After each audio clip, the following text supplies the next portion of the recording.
Reason has so many instruments, effects, player MIDI effects, control voltage utilities for modular madness, and then thousands upon thousands of samples, loops, and presets all coexisting in an open-ended rack to let you combine them however you want to sound like you. And so it's easy to ask yourself, why would you need to go outside of Reason for your music making? And the truth is that for 99% of my music making, I don't. I realize to you guys I live inside this little box here in the Reason YouTube channel. But in my own personal time, I also make music, and I also spend the same amount of time in Reason. So I'm not touting some company line when I say that Reason really is all you need to make music. But that doesn't mean it's all you want to make music. And so that other 1% of the time, I will reach for a plugin outside of Reason. When some of you see them in my videos, you run to the comments section like you caught me in some scandal. But that's exactly why Reason Studios makes Reason as a plugin that can run alongside other plugins in any DAW of your choice. Or why there is a VST instrument inside the Reason DAW itself for loading VST2 or VST3 plugins. Reason Studios' philosophy is, whatever helps you best make music, use it. One classic example of when I reach for external plugins in Reason is for very specific targeted jobs, where a company is focusing on executing one mixing or music task better than anyone else. That type of hyper-focus usually results in tools that are well suited for fast and powerfully effective results. And when it comes to companies with that type of focus and specialty, there may be no better example in the history of music technology than Antares Autotune. It's not just an industry standard, it's a household name. Allow me to demonstrate. Hey, Rye. Hey, Mom. Hi. Okay. First of all, say hello to all the Reason users watching this right now. Oh my goodness. Hi, Reason user. Okay, perfect. Reason crowd, this is my mom. So I have a quick question for you here, and then I'm going to get back to making a video. Okay. I wanted to ask you, as a non-musician, do you know what auto-tune is? Isn't that what kind of helps fix vocals that aren't quite perfect? Yes, it is. That is perfect. I thank you very much. You have proven my point. I'm going to go back to my video. I'll talk to you soon. We'll catch up for real once I'm done. Okay. So today, I wanted to show you some of the ways I use the Autotune Unlimited bundle of plugins inside of Reason to do some hyper-focused vocal chain polishing. Because if you think that Autotune is about sounds like this, well, it goes far beyond that. So check out this song demo I got from artist and producer Sarah Spencer. Sarah is a Nashville songwriter who is constantly working up demo ideas. And while she has some pretty talented production chops when she's in that mode of working, when she's writing, she is most definitely not concerned with the production, the quality of the recording, or even the nuances of her own recorded performance. Speed is the name of the game. Get an idea quickly, document it, move on to the next one. So when Sarah shared with me one of her recent song sketches, I realized it was the perfect opportunity to take a demo she made without perfection in mind and see how far we could take it towards a polished song with the help of Autotune Unlimited vocal chain effects. Here's the demo that Sarah recorded during her writing session. It starts with these hauntingly beautiful chords. Oof.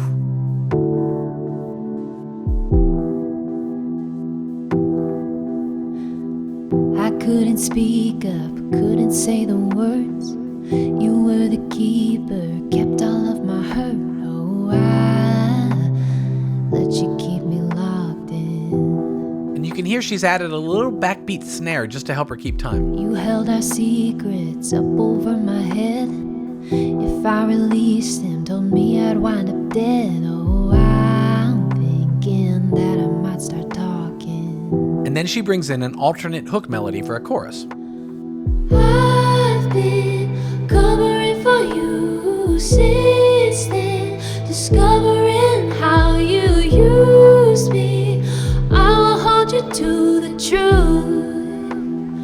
I'll hold you to it. I will hold you to the truth. You can hear that the recording is not aiming for anything beyond just capturing the idea. Sarah is singing into an SM58 handheld microphone, like this one. And sure, these can beat out some of the biggest names in studio recording on the right voices, but Sarah's not even thinking about that. This is just one step up from the voice memo app on her phone. And even though Sarah is a very talented singer who has mastered both her voice and nailing a performance when it counts, On this demo, she's not even going back to do multiple takes or correct pitch imperfections. This is a vocal that was recorded literally seconds after the lyrics were written down, when melody was still a bit shaky in her head. If I open up her lead vocal inserts, you can see that she's already put delay and reverb plugins into her chain, and I'll honor her choices by leaving those there. The obvious thing we'll do won't surprise anyone if we're using the Auto-Tune Unlimited collection of plugins. Let's get Sarah's vocal pitch tightened up. Of course, Reason has its own pitch edit mode, so maybe you're wondering why I'd use Auto-Tune instead. And the answer is that every pitch correction method has its own sound. Not only does Auto-Tune have its own sound, that sound is nearly iconic to an average listener that isn't even aware that it's happening. So when you want a vocal to not just be in tune, but to impart that pop Auto-Tune vocal sound, well, Auto-Tune is the OG GOAT, so I might as well reach for it. But before I even do that, I'll drop Auto Key into the chain so I know what key Sarah's singing in. A little playback, and Auto Key lets me know we're in E minor. Next, we'll add Auto-Tune Pro to the chain. I'm using Auto-Tune because I want to hear its unique character, so I'll load the classic mode preset, but I'll dial back the retune speed so the effect is audible, but not T-painful. I couldn't speak up, couldn't say the words. You were the keeper, kept all of my hurt. That'll take care of Sarah's pitch, but now let's use the other plugins to take this vocal that was recorded with a $70 microphone and make it sound like she spent the day in a big studio's production booth. Mic Mod is exactly what its name implies, a microphone modeler. You can tell it what microphone you used as a source and what microphone you'd like it to sound like you used, and Mic Mod will do the necessary tone reshaping to get you there. And the part that keeps surprising me every time I use it, it kind of actually works. I've used many of the microphones in their library, and some I know very well, and the transformation you can achieve is so close that I can make the same mic selections during mixing that I might have made in the vocal booth. In this case, I couldn't even choose the mic that Sarah used to record. Until now. So I'll select the SM58 as her source, and if we were recording together in a studio, you almost can never go wrong with the Neumann U47. So I'll select that. And for a soft, intimate vocal like this, I'd have Sarah sing pretty close to the mic. Now here's the part that surprised me when I first tried it. Anyone who's used a U47 before knows about this microphone's ability to seemingly manifest body and warmth from a voice that doesn't really have it until it runs through this circuit. But get too close, and that warmth becomes, well, woolly. Now, the trick in an acoustically treated vocal booth is to switch the mic to omnidirectional mode, because the omnidirectional pickup pattern all but eliminates the proximity effect. And just like it sounds, if I did that with Sarah in the studio on a real U47, switching to Omni gives me that vintage VF14 tube warmth and body without going over the top. Here's Sarah's SM58 source alone. I couldn't speak up, couldn't say the words. You were the keeper, kept all of my hurt. And here it is transformed into a U47. I couldn't speak up, couldn't say the words. You were the keeper, kept all of my hurt. Next in my vocal chain, I want to deal with compression. Auto-Tune Vocal Compressor does a nice job of packaging a classic vocal chain trick into a single plugin, which actually means using two compressors of differing styles, one after the other. Since I've gone for the close mic sound so far, the mic close-up preset ends up working and sounding a lot like if I had run my vocal through this hardware rack, where I'd go first through a FET compressor like this 1176, and then down into an optical compressor like this LA2A.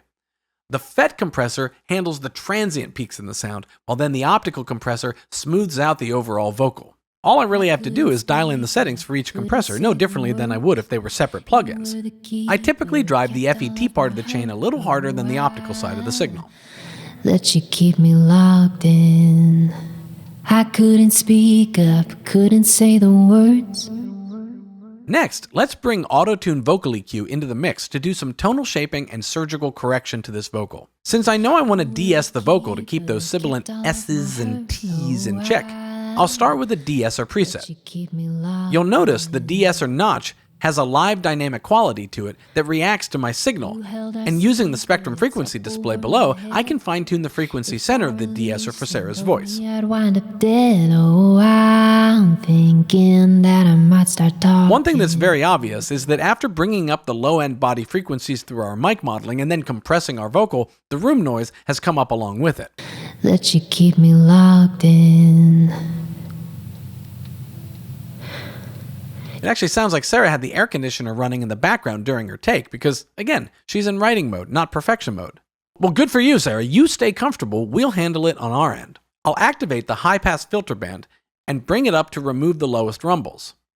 I could even take it further if I wanted to by bringing in the Soundsoap noise reduction plugin, looping a section of the room sound, clicking Learn, and now Soundsoap will pull that even further into the background. I couldn't speak up, couldn't say the words.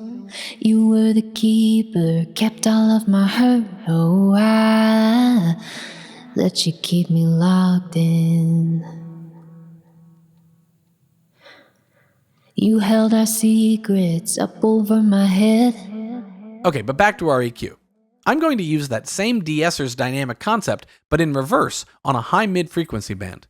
Using band 4, around 2K, we'll boost it up around 3.5 dB. And then I'll dial in a threshold and a range so that my 2K boost is actually responding to Sarah's voice. When there's more breathy quality to her voice, auto-tune vocal EQ will further accentuate that. You held our secrets up over my head. If I released them, told me I'd wind up dead. Oh, I'm thinking that I might start talking. I will add 2 more plugins for this particular vocal. One is a coloration plugin that's part of Antares AVOX series called Warm. It's a simple tube saturation emulator that I'll dial in just a bit for some of Warm's, warmth. And the last one I put into my chain will also help our demo vocals sound like we spent the day producing the real track together. Many of you probably know that doubling a vocal, and by that I mean literally recording the same thing twice, can thicken the sound and add interest because of the subtle timing and pitch variations that naturally occur between the 2 takes. Now, Sarah only did 1 take of her vocal while she was writing, but that doesn't mean we're locked into 1 take now. I'll drop in AVOX Duo, center pan both the original and the doubled signals, dial in a little bit of pitch and timing variation, and then lower the double take so that it tucks in behind the original vocal instead of fighting for the same featured sonic space. What we get is the nice thickness and polish of a doubled vocal synthesized from Sarah's single take. If we bring back in the chords Sarah was writing to and bypass our vocal chain effects, you'll hear that we're going back in time to when she was just in her writing studio with an SM58 on the desk while the central air was blowing. I couldn't speak up, couldn't say the words. You were the keeper, kept all of my hurt. Oh, I let you keep me locked in. And when we activate our vocal chain, we've moved her into an acoustically treated booth in front of a fancy mic that we double-tracked and mixed to accentuate the qualities of her voice. You held our secrets up over my head. If I released them, told me I'd wind up dead. Oh, I'm thinking that I might start talking. Now that we've got our vocal tuned, mixed, polished, and pro, I can't help it. My brain is starting to get excited with how we can take this track further. And one thing I'm hearing, due to the way that Sarah wrote her verse phrases, is some kind of cool effect at the end of each repeated melody part. I'm talking about this part. Oh, I let you keep me locked in. Which she repeats with different words here. Oh, I'm thinking that I might start talking. If I duplicate her vocal track and delete everything except those audio clips, I'll have the same vocal chain in my inserts, but I can add one more creative effect from Autotune Unlimited called Vocodist. And it's exactly what you'd expect it to be, a vocoder. There's a nice auto vocoder preset here that I think will thicken up that ending phrase. In fact, to enhance that vibe even further, I'll drop Reason's The Echo delay into this chain, set it to trigger mode, and record some automation to turn it on for just an end repeating tail. I couldn't speak up, couldn't say the words. You were the keeper, kept all of my hurt. Oh, I let you keep me locked in. You held our secrets up over my head. If I released them, told me I'd wind up dead. Oh, I'm thinking that I might start talking. All right, I'll admit it. I have spent enough time fine-tuning this demo that I'm hearing all sorts of additional musical production on this. And so, Sarah, I hope you don't mind me messing with the demo that you so kindly lent me, but at this point, it's musical compulsion. I have to add stuff. So I'm going ahead and dropping on this kick drum sample, that I'll put a delay on for added interest. I'm going to load up one of my favorite new atmospheric presets from Adam Fielding's Nocturnal Landscapes preset sound pack from Reason Plus that does this kind of amazing stuff.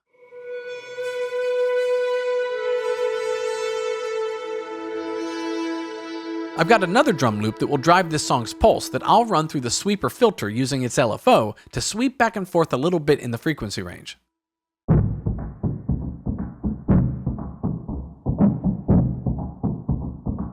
I'll thicken the low end with a little bass, courtesy of Monotone.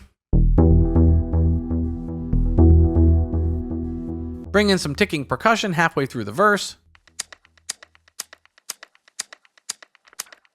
Some risers and some impacts to lead me into the chorus section, which her chorus melody gave me some like real Nicki and the Dove meets Kylie Minogue vibes. So I'll embrace that with some club drums. A kick-ass bass part that I co-wrote with the help of Bassline Generator and Reason Electric Bass.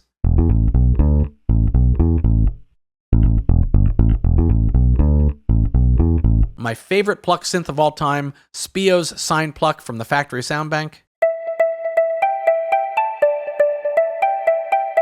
And now that I've got all that in, I went into the classic Reason Disco School refill and got some gorgeous rec string loops that don't just work great in the track instrumental, they sound like they were scored to Sarah's melody. I mean, check this out. I'll hold you to the truth. I'll hold you to it.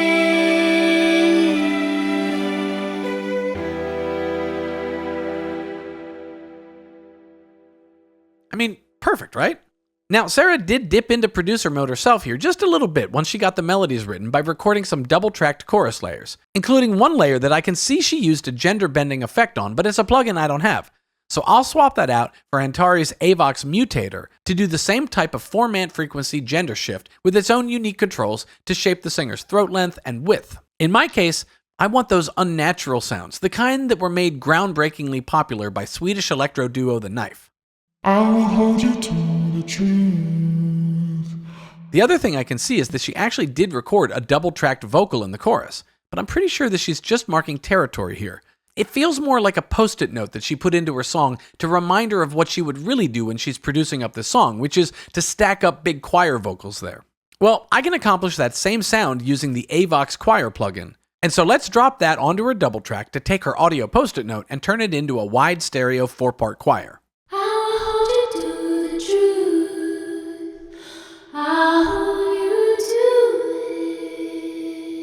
When we put it all together, the haunting vibes of the intro and the verse, the big beat hooky chorus strings, drums, bass, plucks, along with Sarah's vocals that have now been run through a custom vocal chain, we end up with a song that doesn't just work as a songwriting sketch, but one that Sarah could pitch. So you might be curious to hear it, right? Well, there was someone else who I thought might be curious to hear it too. So if I just snap my fingers... Hi again, Rye. Oh, sorry, Mom. Sorry. Wrong person. I will call you back after this, though. I'll talk to you soon. Okay, bye-bye. Sarah! Hi! Thank you for joining. How'd you do that?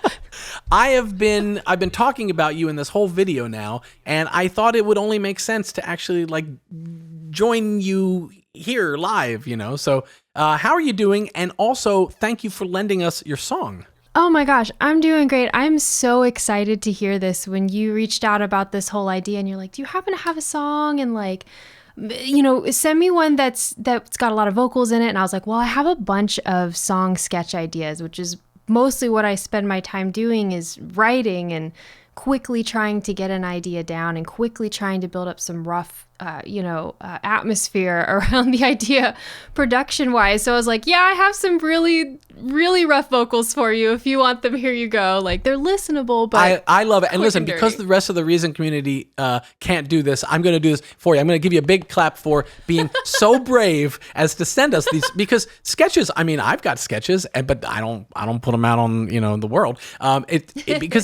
Because they are, and I think the thing I tried to explain to people in this video so far is that when you are writing a song, if you're thinking about the production, you're doing it wrong. Oh, absolutely. It's almost like two different brains, and it's very easy to start having ideas for production while you're creating the song. but then you can kind of chase those ideas, and then all of a sudden you're arranging a song that doesn't have a second verse written, or you don't really know where the storyline is going. I think the key thing here is, for, I guess, let's listen to the song. Embrace yourself. I added other stuff. I hope you don't I'm mind. so excited. I can't wait. No, I'm so pumped. Okay, so it's the first verse and the first chorus that I worked on. So here it is. Cool. This is Hold You to the Truth, I guess we'll call it the remix or something. I don't know. Yeah. Okay, here it is.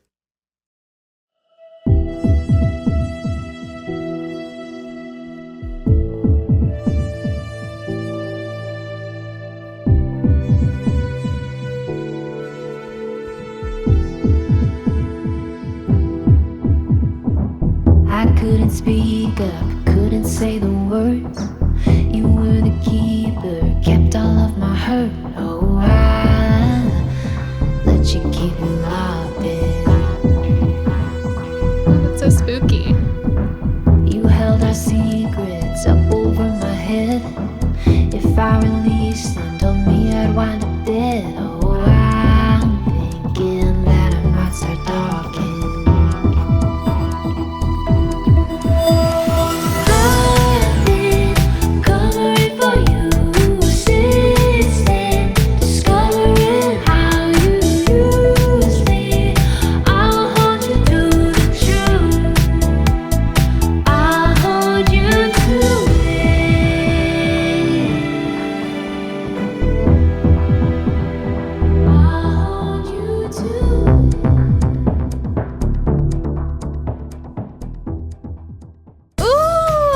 I should say anything. Like, I'm literally just like, I want to say something at every turn. You weren't kidding when you put instrumentation in. Oh my gosh, you filled that out. It's like no longer a little songwriter demo. It's like it has life. Like, oh my God, that's so cool. Sarah, I just want to thank you for lending us your song and letting us kind of play with it in our little Reason playground here and kind of get it going with the vocal and with the production and stuff. I think it's been a great learning experience.